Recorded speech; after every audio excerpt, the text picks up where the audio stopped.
But you've got to ask yourself, what do I want out of life? What do you want out of life? What do you want out of a job? What do you want out of a career? What do you want out of a relationship? What do you want? What gives you your life? How will you know when you got it? What will make you happy? You need to know. You need to start asking yourself some questions. What do I really, really, truly want?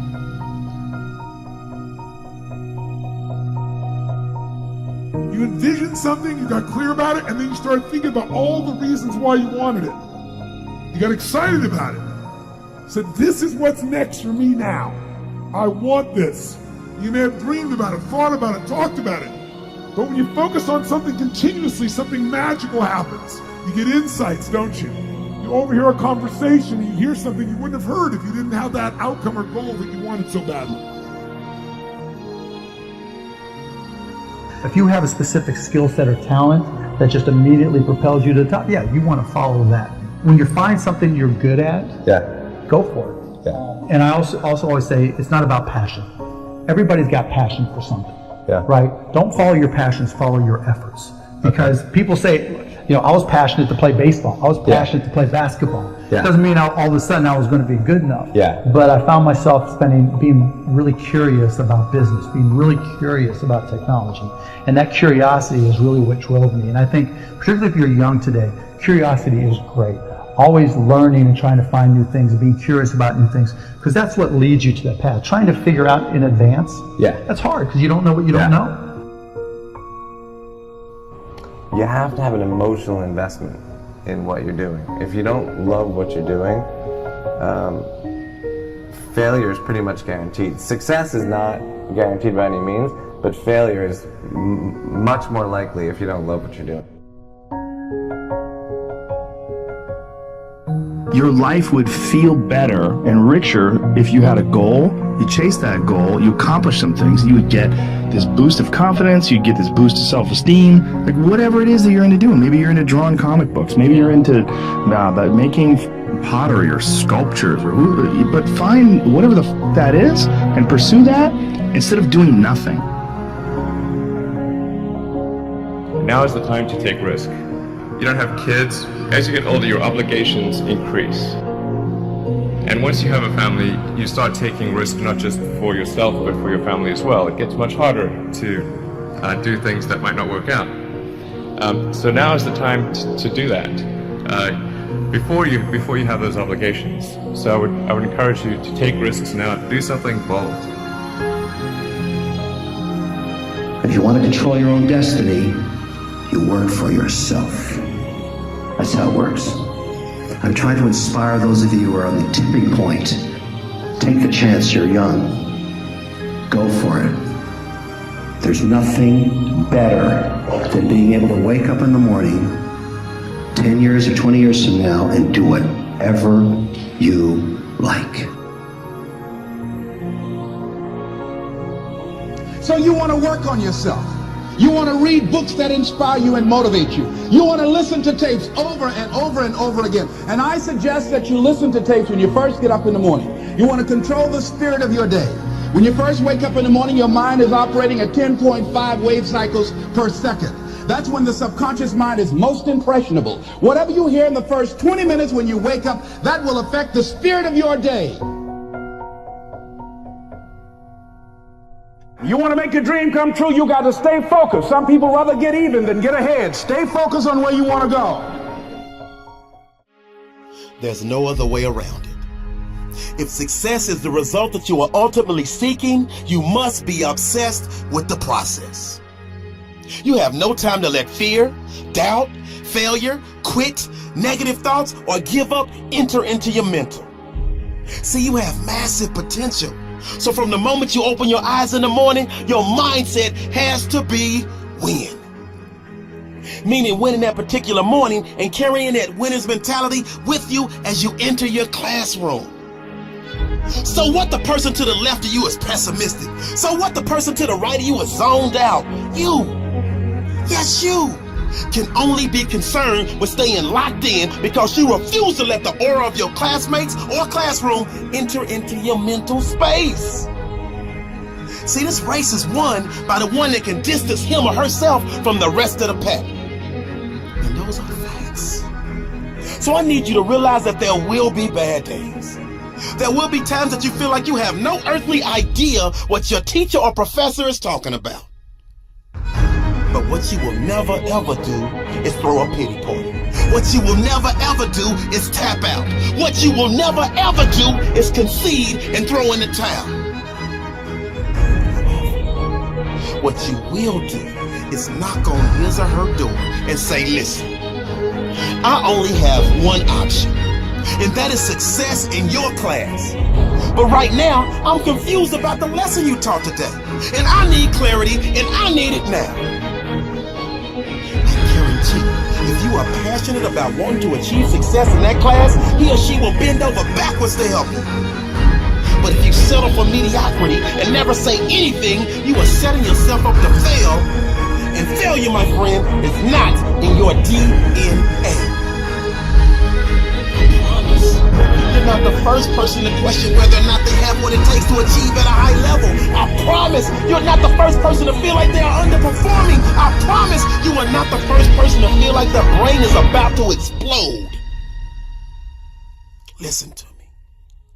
Those that can push through no matter what storms arise are in the small minority, that small percentile of those that ultimately break through and make their goals and dreams a reality. So the reality is this. You were born with everything you need to pass every class with flying colors. You were born with everything you need to overcome the anxiety that may pop up from time to time on a mission to derail your lifelong hopes, dreams, and aspirations. See, my favorite acronym is HWPO. And just in case you forget, or just in case you don't know, that means hard work pays off. So winners like us never lose focus. And we're horrified and petrified whenever someone tries to tell us to take the easy route. Because we already know there is no easy route. Because if it were easy, everyone would do it. So we avoid that ignorance and get back to our grind of studying harder than we've ever studied before, because we understand that you get out of it what you put into it. So we pour our heart and soul into our homework. We pour our heart and soul into studying for exams. That way we sleep like a baby, because we know in our heart of hearts that we have put every ounce of our being into our work, and therefore success is a foregone conclusion.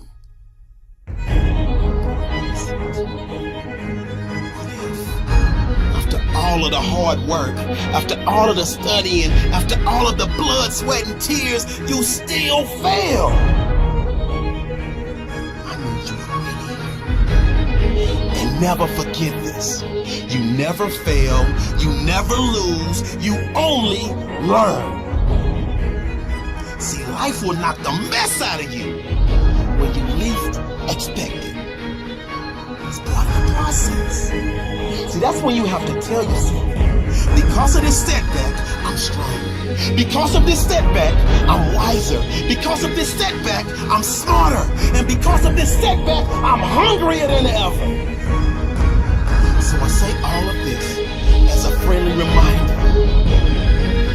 God bless. You were born to be spectacular. So I need you to jump over the obstacles. I need you to go around the pitfalls, and I need you to push through the adversity, because that dormant volcano of success that's living inside of you is just waiting for you to grant permission for it to erupt.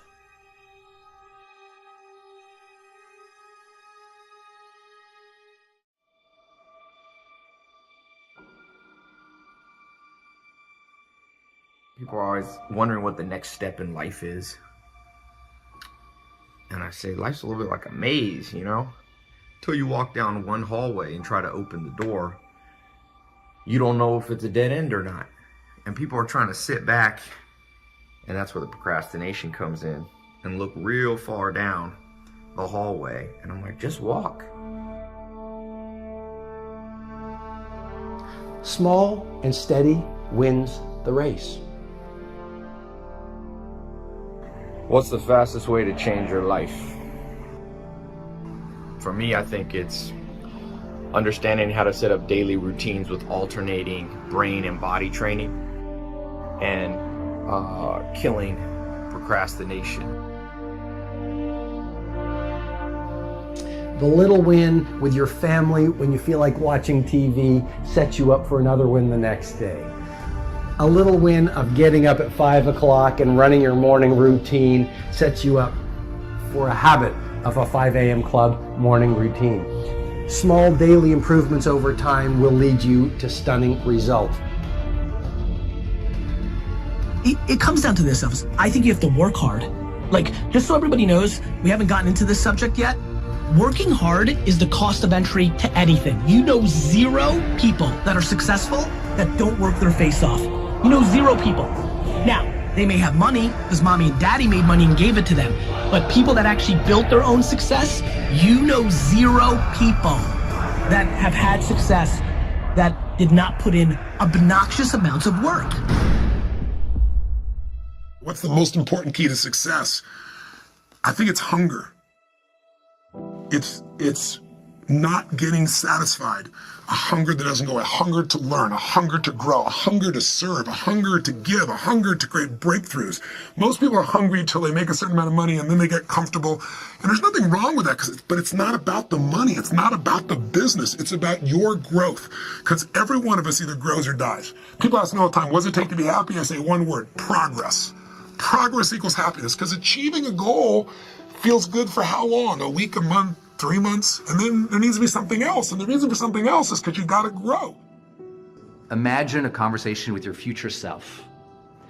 In that, let's imagine that the you of 20 years from now shows up at your doorstep, and that you is stronger, smarter, wiser, wealthier, healthier, happier. And that you shows up at your door, and it looks at your life, and it looks you in the eye. If that future you was going to give you advice on what to stop, what to start, what's the first thing they would tell you to be or do?